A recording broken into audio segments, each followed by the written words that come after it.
In today's video, I'll show you how to install the Witcher 3 HD Reworked Project Old Gen Edition. Check my video description for the site link. Scroll down. Under optional files, download these four pods one by one.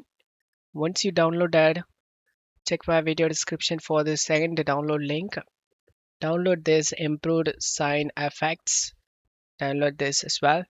Once you download these files, right click on blank area and select new and select folder.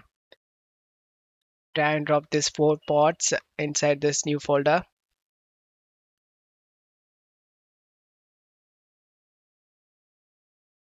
Select all these pods and select a vendor and select extract here option.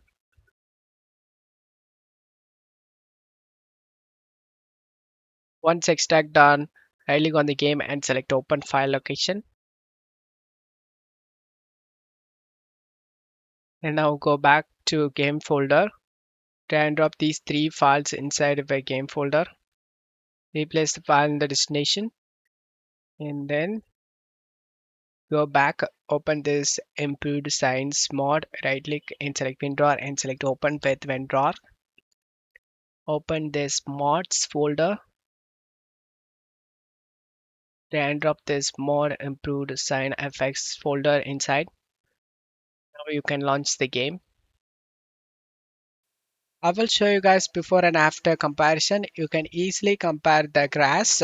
I hope this video helped you. If the video helped you, don't forget to leave a like and subscribe. Thank you.